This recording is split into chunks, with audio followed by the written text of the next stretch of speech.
ધોરણ 12 account board exam 2025માં તેનો ખૂબ જ અગત્યનો વિડીયો છે. આપણે વિભાગ એ થી લઈને જેટલા પણ વિભાગ છે આપણા વિભાગ એફ સુધી એમાં કયા વિભાગમાં કેટલા માર્ક્સનો પૂછાવાનો અને કયો પ્રશ્ન પૂછાવાનો એની આપણે વાત કરીએ. 2025માં તેનો આ ખૂબ જ અગત્યનો વિડીયો ગણાવી શકાય. સૌપ્રથમ વિભાગ એની વાત કરીએ તો વિભાગ એની અંદર આપણને 20 MCQ પૂછાવાના છે અને જો 20 MCQ પૂછાતા હોય તો એના માર્ક્સ પણ કેટલા થાય? 20 માર્ક્સ થાય. એટલે આ જે પહેલો વિભાગ છે એ 20 માર્ક્સનો થાય. પરંતુ આ 20 MCQ ક્યાંથી પૂછાય એ જોઈ લો. તો 1 2 3 4 અને 5 એમ કેટલા 5 પ્રશ્નો 6 7 8 9 અને 10 11 12 13 14 અને 15 16 17 18 19 અને 20 આ 20 MCQ ક્યાંથી પૂછાવાના એ આપણે જોઈ લઈએ. ત્યાર પછી બીજા પોઈન્ટ આપણે જોઈશું. સૌપ્રથમ જે પહેલો પ્રશ્ન છે એ પહેલા ચેપ્ટરમાંથી, બીજો પ્રશ્ન પણ પહેલા ચેપ્ટરમાંથી, ત્રીજો પ્રશ્ન ત્રીજા ચેપ્ટરમાંથી, ચોથો પ્રશ્ન ત્રીજા ચેપ્ટર. અહીં બીજો ચેપ્ટર નથી લખ્યું. બીજું ચેપ્ટર એટલે વાર્ષિક હિસાબ.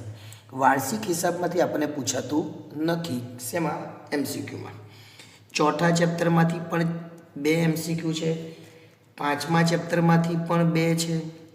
છઠ્ઠા ચેપ્ટરમાંથી 1 જ છે. સાતમા ચેપ્ટરમાંથી 2 છે. અહીંયા આપણો ભાગ 1 પૂરો થાય. હવે ભાગ 2ના જે ચેપ્ટર છે એમાંથી ભાગ 2નું જે પહેલું ચેપ્ટર છે ઇક્વિટી શેર એમાંથી 2, બીજા ચેપ્ટરમાંથી 1 પૂછાય આપણને. ત્યાર પછી ચોથા ચેપ્ટરમાંથી છે બીજું એટલે ડિબેન્ચર અને ત્રીજું નથી એટલે કે એમાં પણ વાર્ષિક હિસાબ છે એમાંથી પણ પૂછાતું નથી. ત્યાર પછીનો જે પ્રશ્ન છે 17 નંબરનો પ્રશ્ન જો અહીંયા આપણે ચોથા ચેપ્ટરમાંથી આવી ગયું ને. હવે પાંચમા ચેપ્ટરમાંથી 2 અને છઠ્ઠા ચેપ્ટરમાંથી 2 એટલે રોકડ પ્રવાહમાંથી. એટલે એમ કુલ જોવા જાય તો આપણા 20 પ્રશ્નો ક્યાંથી પૂછાવાના એ આપણને ખબર પડી. હવે આપણે જોઈએ વિભાગ બી. વિભાગ બીની અંદર આપણને 10 પ્રશ્નો પૂછાય એટલે આ વિભાગ એ 10 માર્ક્સનો થાય. કેટલા માર્ક્સનો થશે? 10 માર્ક્સનો. 1 2 3 4 5 6 7 8 9 અને 10 એમ કુલ 10 પ્રશ્નો પૂછાય. એક પ્રશ્નનો 1 માર્ક્સ. તો જોઈએ આપણે ક્યાંથી પૂછાવાનું છે. પહેલો પ્રશ્ન ત્રીજા ચેપ્ટરમાંથી એટલે કે પાઘડીમાંથી, બીજો પ્રશ્ન ચોથા ચેપ્ટર એટલે પુનર્ગઠનમાંથી, ત્યાર પછી નિવૃત્તિમાંથી 1 અને સાતમું ચેપ્ટર એટલે કે વિસર્જનમાંથી 2. અહીંયા આપણો ભાગ 1 પૂરો થયો. એટલે ભાગ 1માંથી કેટલા પ્રશ્નો પૂછાવાના? 5. અને ભાગ 2નું બીજું ચેપ્ટર એમાંથી 1 એટલે કે ડિબેન્ચરમાંથી, ત્યાર પછી પાંચમા ચેપ્ટરમાંથી 2 અને છઠ્ઠા ચેપ્ટરમાંથી 2 એમ કુલ 5 પ્રશ્નો પૂછે. એટલે 10 પ્રશ્નો આપણા થઈ જાય. હવે વિભાગ સીની વાત કરીએ તો વિભાગ સીની અંદર આપણે કુલ 6 પ્રશ્નો પૂછાય અને 6માંથી આપણે કોઈ પણ 4 લખવાના અને દરેકના 3 ગુણ એટલે આ વિભાગ 12 માર્ક્સનો થશે. કેટલા માર્ક્સનો? 12. પૂછાવાના કેટલા? 6. 1 2 3 4 5 અને 6. ખાસ ધ્યાન રાખજો 6 પ્રશ્નો પૂછાવાના છે. આ પહેલો પ્રશ્ન એ પહેલા ચેપ્ટરમાંથી એટલે પેલા 11 દાખલા છે એ 11માંથી આપણને 1 પૂછાય. બીજો પ્રશ્ન ચોથા ચેપ્ટરમાંથી એટલે લાભ ત્યાગ આપણને પૂછાય અને નફા નુકસાન કાઉન્સમાં ઉધાર બાકી એવો એક દાખલો છે. ત્યાં પછી સાતમું જે છે ચેપ્ટર એમાંથી 2 પ્રશ્નો પૂછાય. સાતમું ચેપ્ટર એનો મતલબ કે વિસર્જનમાંથી 2 અને આ જે છે એ બીજા ચેપ્ટરમાંથી પૂછાય. પણ ત્યાં આ બીજું ચેપ્ટર છે ને એ ભાગ 2નું છે. એ ભાગ 2નું ચેપ્ટર એટલે કયું? ડિબેન્ચર. એમાંથી આપણને પૂછાય. હવે વાત કરીએ વિભાગ ડીની. વિભાગ ડીની અંદર આપણને કેટલા પ્રશ્નો પૂછાય?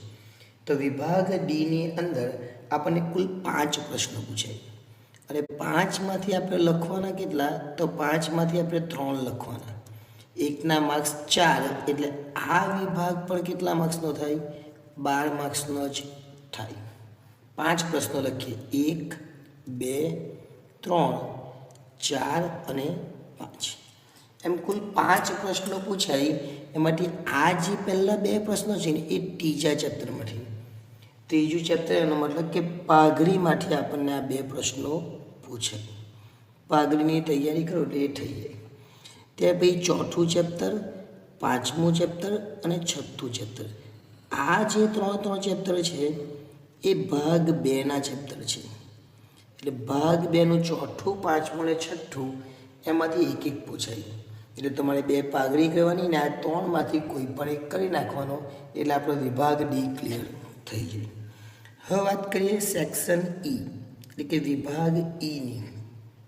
જે સેક્શન ઈ છે એ પણ માટે ખૂબ અગત્યનો છે. સેક્શન ઈની અંદર આપણને 5 પ્રશ્નો પૂછાય અને એમાં પણ 5માંથી આપણે 3 જ લખવાના. પણ આ વિભાગની અંદર એક પ્રશ્નના કેટલા માર્ક્સ હોય? 8 માર્ક્સ. એટલે તમે 3 લખો તો આપણને 24 માર્ક્સ મળી જાય. 5 કયા કયા? 1, 2, 3, 4 અને 5. હવે જે આ પહેલા 2 પ્રશ્ન છે ને એ પહેલા 2 પ્રશ્ન આપણને પ્રવેશમાંથી પૂછાય. શેમાંથી પૂછાય? પ્રવેશમાંથી. આ એક પ્રશ્ન આપણને નિવૃત્તિમાંથી પૂછાય. પ્રવેશ એટલે 5મું ચેપ્ટર ભાગ 1નું અને નિવૃત્તિ એટલે 6થું ચેપ્ટર ભાગ 1નું. અને આ જે 2 પ્રશ્ન છે એ ભાગ 2નું જે પહેલું ચેપ્ટર છે ઇક્વિટી શેર, ભાગ 2નું પહેલું ચેપ્ટર ઇક્વિટી શેર એમાંથી પૂછાય અને એમાંથી લખવાના આપણે 3 છે. એટલે આ વિભાગ પણ આપણા માટે ખૂબ અગત્યનો અને એકદમ સરળ કહેવાય. બેઠા જ માર્ક્સ આવે એવું છે. છેલ્લો વિભાગ એટલે વિભાગ એફ. વિભાગ એફની અંદર આપણને 2 પ્રશ્નો પૂછાય અને 2માંથી આપણે 2 લખવાના એટલે કે બંને લખવાના છે. આપણને કોઈ પણ જાતનું ઓપ્શન અહીંયા મળતું નથી. તો જે પહેલો છે એ વાર્ષિક હિસાબ છે અને જે બીજો દાખલો છે એ પણ વાર્ષિક હિસાબ જ છે. બંને કેવા છે? વાર્ષિક હિસાબ જ છે. પરંતુ આ જે વાર્ષિક હિસાબ છે એ ભાગ 1નો બીજું ચેપ્ટર અને આ જે વાર્ષિક હિસાબ છે એ ભાગ 2નું ત્રીજું ચેપ્ટર. એટલે આ રીતના આપણને વાર્ષિક હિસાબ પૂછાશે. અને આ રીતે જો તમે તૈયારી કરો તો તમને જે 2025ની જે આપણી પરીક્ષા છે અને જે પરીક્ષા શરૂ થવાની છે એમાં સારા એવા માર્ક્સ આપણે મેળવી શકીએ. એટલે અહીંયા તમે એકાઉન્ટની સંપૂર્ણ બ્લુપ્રિન્ટ જોઈ હશે અને આ બ્લુપ્રિન્ટની અંદર વિભાગ એમાં કેટલા માર્ક્સ મેળવવાના, વિભાગ બીમાં કેટલા માર્ક્સ મેળવવાના એ તમને ખબર પડી ગઈ.